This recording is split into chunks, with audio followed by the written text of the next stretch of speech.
Salut les touristes, aujourd'hui on se retrouve pour une nouvelle vidéo et je vous emmène avec moi faire une balade en Wallonie. C'est parti!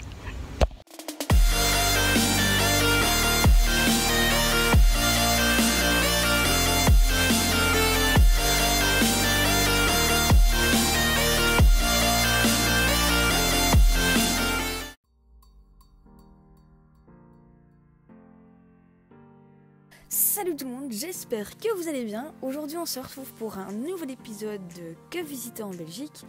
Et comme je vous l'ai déjà annoncé, cette fois-ci je vous emmène faire une balade, mais un petit peu spéciale.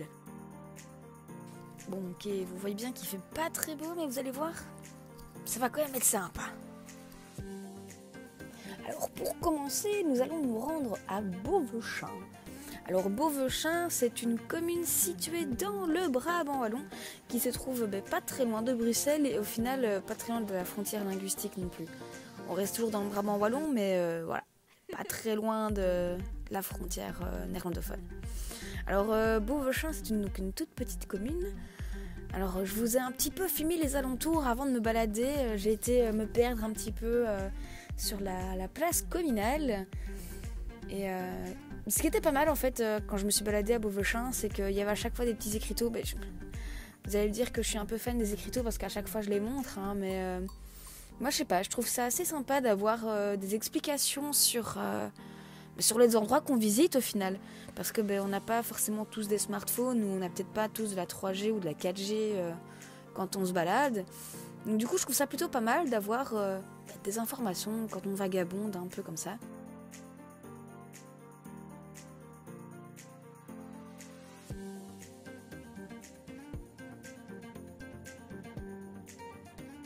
Nous voilà donc partis pour cette jolie balade champêtre. Alors je vous mets l'itinéraire, donc voilà le chemin. Bon, pour être honnête, ça c'est la vraie balade, celle qui est prévue par Wallonie Belgique Tourisme. Mais je vous avoue que je ne l'ai pas fait, en entier. Voilà. Je peux être honnête, hein. En même temps on est en novembre, il faisait froid, vous avez bien vu qu'il faisait pas très beau, alors j'avais un peu peur de me ramasser la pluie sur la tête. Du coup voilà, je ne l'ai pas fait en entier et du coup voilà ce que j'ai fait. Oui, ne me jugez pas s'il vous plaît, voilà.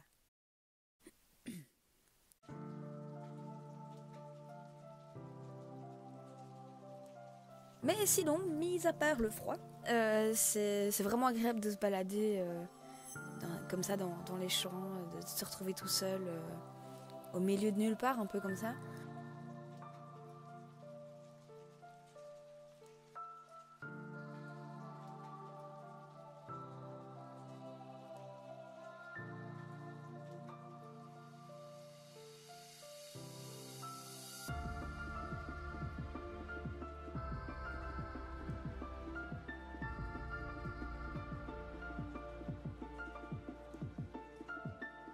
Oui, dans le doute, j'ai quand même préféré prendre le chemin avec le panneau où on voit le promeneur et le chien. Même si je suis sûre que le chemin de gauche m'aurait pas emmené dans un truc trop glauque, hein, mais voilà. On ne sait jamais, je sais pas par où ça mène, je sais pas. J'ai pas voulu tenter.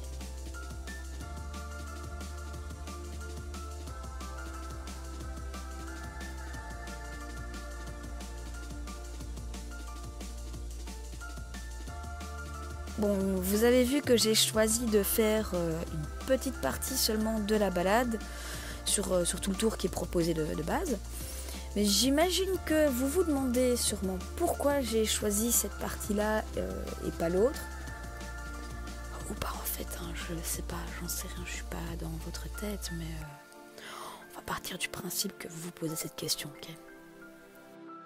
Du coup, oui, vous vous demandez certainement pourquoi j'ai choisi cette partie-là de la balade. Et non, ce n'est pas parce que c'est la plus petite, hein, parce que sur le plan, on voit bien que c'est la plus petite partie. Non. Si j'ai choisi ça, c'est pour ça. Oui, cette étrange découverte. Voilà. Les pagodes. Bon, alors, ces pagodes, de base, il y en a 36, hein. Je vais vous raconter vite fait l'histoire de cette étrange découverte. Donc en gros, ce sont 36 pagodes qui ont été construites et imaginées par Julos Bocarn, je sais pas trop comment ça se prononce après tout. Pour vite faire un petit aparté sur Monsieur Bocarn. C'est un artiste belge et quand je dis artiste, il fait la totale. Hein. Donc c'est un conteur, un poète, un comédien, un écrivain, un chanteur, un sculpteur. Enfin d'ailleurs il chante en français et même en wallon. Donc je disais, ces 36 pagodes ont été conçues par, on va le prononcer à la française, hein, Julos Bocarn, pour un projet et un spectacle qui s'est déroulé le 9 septembre 1999 à 9h09.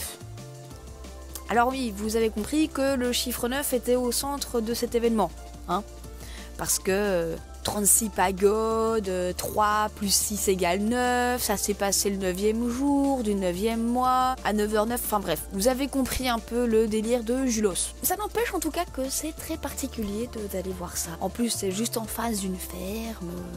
Alors justement, parlons-en de cette ferme. Elle a aussi une histoire, c'est une ancienne ferme abbatiale de l'abbaye d'Averbode, près de Aarschot. Et c'est pas vraiment la porte à côté.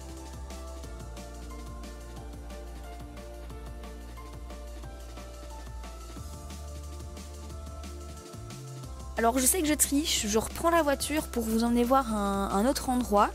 Alors au final en voiture c'est pas très loin, maintenant à pied, je vous laisse juger par vous-même.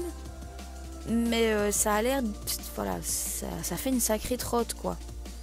Du coup voilà, je voulais vous emmener ici pour aller voir le tumulus de Glim. Alors le tumulus c'est ce gros monticule là qu'on voit, oui. Ouais, c'est ça. Pour ceux et celles qui ignorent ce qu'est un tumulus, c'est une ancienne sépulture gallo-romaine. Donc c'est un lieu vraiment de rite et de tradition. On en retrouve souvent dans toute la province du nord de l'Empire romain. Donc ici on a vraiment cet amas de terre qui protège un caveau de pierre refermé par une sorte de couvercle. Et donc ce caveau de pierre se trouve sous le niveau du sol. Alors on explique même que la taille du tumulus symboliserait le rang et le pouvoir du défunt qui l'abrite. On peut clairement dire que le défunt qu'il y a ici devait être une personne très importante car ce tumulus fait 50 mètres de diamètre et 15 mètres de haut. En plus, le site a été classé ici en 1971 et ce tumulus est source de traditions et de légendes. Alors l'une d'elles expliquerait qu'un passage souterrain le relierait à l'ancienne ferme seigneuriale et au presbytère du village. Alors de l'extérieur, rien ne laisse indiquer l'existence de ce passage. Du coup, ça laisse libre cours à l'imagination. J'espère que cette balade vous aura autant plu qu'à moi. Et sachez en tout cas que vous pouvez la refaire quand vous voulez parce que ce sont des balades qui sont gratuites.